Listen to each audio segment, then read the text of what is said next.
Magandang araw po sa inyo mga kaibigan, napakaganda po ng topic natin. Makikita po kasi natin dito ang rare footage ng pag-iyak ng Chinese reporter sa live TV after ng pagkatalo sa Gilas. At may magandang balita po tayong nasagap kay Kai Sotto sa surgery nito.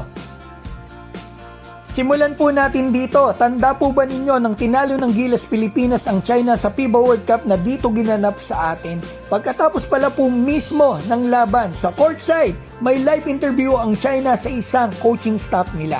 Dito nga po kay Du Feng na pinakamagaling nilang coach ngayon doon sa China. Ang interviewer, eto si Yang Jian, sikat na host at basketball commentator doon sa China. Pinaliwanag ko lang po para malinaw ang istorya.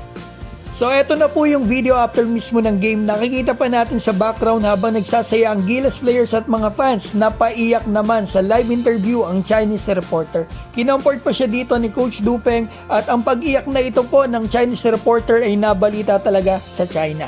Kaya nga po nalaman ko rin kung ano nga ba sinabi ni Coach Du Feng after nila matalo sa Gilas. Eto mga kaibigan na sinabi niya, basahin po natin, translated na ito.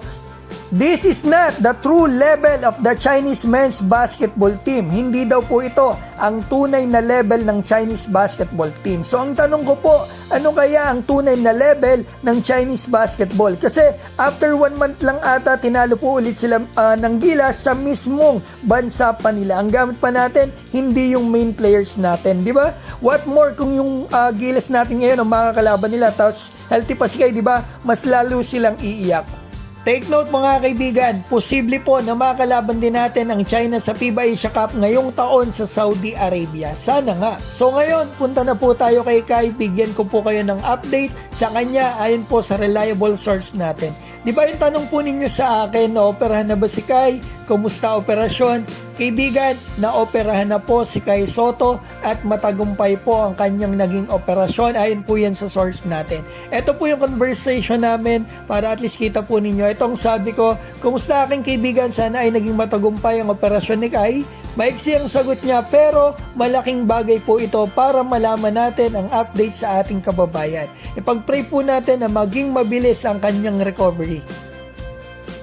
So yan po ang mabilis pero solid na balita natin. Ano po ang opinion nyo about dito, especially sa pag-iyak ng Chinese reporter after matalo sa Gilas at doon sa sinabi ng assistant coach ng China. Mag-comment ka na kaibigan sa baba, ilike mo na rin po yung video ko at babatiin ko lamang po si Orlan ng Surigao City, Kulits TV, Albert Torakin, Don't X2P, Jesus Ortiz, Mon Casuga, Efren Plaza, Cyril Bales, Ramil Clemente, Ashu, Jose Willie De Diosi, Rafi Trajano, Kamikasi, Disenia at Edward. Mga kaibigan, maraming salamat po sa inyo.